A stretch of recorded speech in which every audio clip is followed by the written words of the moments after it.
Beberapa tahun setelah berhasil menyelamatkan diri dari kejadian mengerikan yang membuat mereka kehilangan ibu dan si bungsu Ian, Rini dan adik-adiknya, Tony dan Bondi, serta bapak tinggal di rumah susun. Mereka percaya tinggal di rumah susun aman, karena ada banyak orang jika terjadi sesuatu.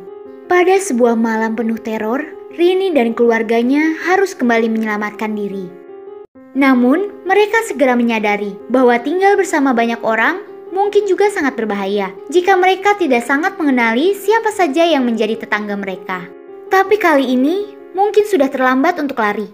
Itulah sinopsis resmi Teror Ibu Sepanjang Masa film horor pengabdi setan Communion. Film horor psikologis paling dinanti ini akan tayang di bioskop mulai 4 Agustus 2022. Selain akan menjawab semua teka-teki dan rahasia yang ditinggalkan oleh Pengabdi Setan 1, film sequel ini bertabur simbol angka 4 sesuai dengan tanggal rilisnya. Angka 4 dalam bahasa Cina adalah si di Jepang. Kata ini sangat mirip dengan kata kematian. Gambaran kengerian yang akan meneror komunitas penghuni rusun berlantai 14 di Pengabdi Setan 2. Angka 4 juga mempunyai arti 4 arah mata angin, yaitu utara, selatan, timur, dan barat. Utara dan selatan telah disebutkan sebagai nama kota dalam film-film karya Joko Anwar. Setting waktu Pengabdi Setan 2 adalah 4 tahun setelah peristiwa yang terjadi di Pengabdi Setan 1. Waktu yang sangat cukup bagi Bathara dan Darmina menguasai dan memanipulasi kepercayaan keluarga Rini dan mungkin seluruh penghuni rusun. 4 oknum yang akan menjadi biang keladi teror mencekam pada keluarga Rini dan para penghuni rusun. Mereka adalah 1. Budiman Sailendra, sahabat dekat sejak sekolah rakyat dari neneknya Rini ini. Dalam trailer resmi, berjuang keras untuk datang dan menyelamatkan keluarga Rini dan semua orang yang tinggal di rusun. Namun, dengan rahasia yang dimiliki Pak Budiman, kedatangannya justru bisa menjadi malapetaka bagi seluruh penghuni rusun. Sebelumnya, rahasia itu dibisikkan Pak Budiman pada Hendra. Akibatnya, Hendra tewas secara mengenaskan. Cara tewas yang membuat seluruh penonton Pengabdi Setan 1 syok berjamaah. Sebagai orang yang pernah berhasil menyelamatkan keluarga Bapak, Pak Budiman tentu disambut bak pahlawan oleh keluarga Rini. Di tengah kepanikan dan kebingungan, Rini dan seluruh penghuni 14 lantai rusun menghadapi teror dan kematian satu demi satu tetangga mereka. Mau tak mau, Pak Budiman harus mengatakan rahasia yang ia ketahui demi menyelamatkan semua orang dan menjauhkan mereka dari Bathara dan Darmina. Kepercayaan diri yang terlalu tinggi dan rahasia yang terpaksa harus ia ungkap menempatkan Rini dan seluruh penghuni rusun pada kemungkinan nasib tragis seperti yang dialami Hendra. 2. Bapak. Di Pengabdi Setan 1, Bapak pamit keluar kota sehari setelah ibu meninggal dengan alasan urusan rumah tangga yang tak bisa menunggu. Sebelum ibu meninggal, Bapak sempat membisikkan sesuatu. Fans teori mengatakan Bapak meminta izin kepada ibu untuk bergabung dengan sebuah kelompok bernama Hiroses. Hal yang membuat Bapak pulang ke rumah sebagai orang kaya.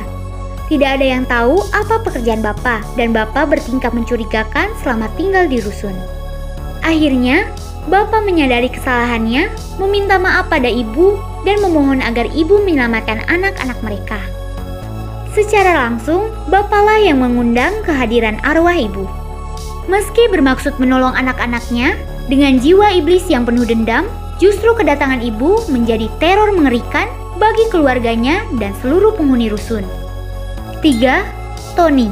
Jual dirilah, demikian ucapan Tony saat menanggapi keluhan Rini yang sedang bingung, apalagi yang harus dijual demi memenuhi kebutuhan hidup mereka. Secara psikologis, kadang ucapan ceplas-ceplos seseorang seringkali adalah ungkapan niat hatinya yang terdalam. Demi melindungi keluarganya dari teror ibu, Tony menjual dirinya pada sekte Pengabdi Setan, sama seperti yang dilakukan Tommy dalam Pengabdi Setan versi original. Sesuai dengan logo Raffi Film yang tampil dalam logo lamanya, cerita Pengabdi Setan 2 akan terikat erat dengan versi originalnya.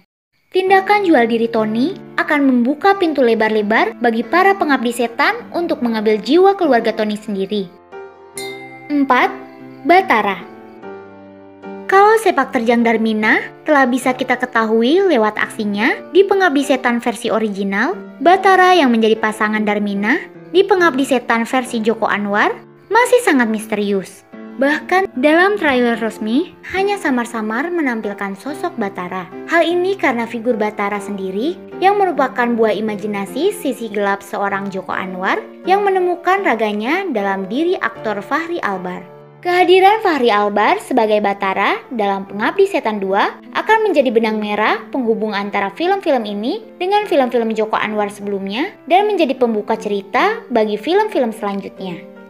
Fachri Albar telah berperan sebagai Janus, seorang jurnalis pengidap narkolepsi, suatu keadaan di mana seseorang tak dapat mempertahankan keadaan sadar. Dan sebagai Gambir, seorang pematung spesialis wujud wanita hamil dengan janin bayi di dalam patungnya yang kemudian menjadi anggota Hiroses, sekte di mana Bapak ikut bergabung. Ketika garis antara realita dan fantasi mulai memudar dalam diri Gambir, Gambir menjadi jagal, penyebab keluarga dan orang-orang terdekatnya tewas bersimbah darah.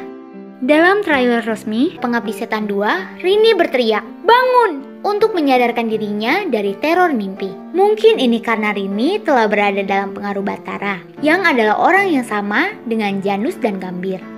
4 orang yang menjadi teka-teki besar lainnya. 1. Pemilik kamar dengan toples berisi biji-bijian, radio, dan patromak tua, dan buku mantra kuno. Mungkinkah pemilik benda-benda itu Bathara? 2. Pemilik suara yang sedang tersiksa di alam kubur. 3. Wina yang diperankan oleh Nafisa Fathia Rani. Wina adalah anak kecil yang mengikuti suara panggilan ibu, suara yang mengandung pesan tersembunyi. Mungkin ibu akan menggunakan Wina untuk menyampaikan pesannya pada anak-anak ibu. Sebuah pesan yang akan menjadi kunci penyelamat bagi Rini dan seluruh penghuni rusun. 4. Tari yang diperankan oleh Ratu Felisa diperlihatkan adegan singkat Tari sedang mendengarkan lagu Kelam Malam yang dinyanyikan ibu. Lagu dari radio tua inilah yang menjadi lonceng pengundang kehadiran ibu. Atau mungkinkah Tari akan menjadi penerus ibu? Terakhir, ada 4 pertanyaan besar bagi Pak Ustadz yang akan hadir di film Pengabdi Setan 2. Apa yang menyebabkan beliau datang ke rusun 14 lantai? Siapa yang akan beliau lawan? Ibu atau Darmina dan Bathara? Apakah beliau bisa menyelamatkan para penghuni rusun yang tersisa? Apakah beliau juga akan selamat?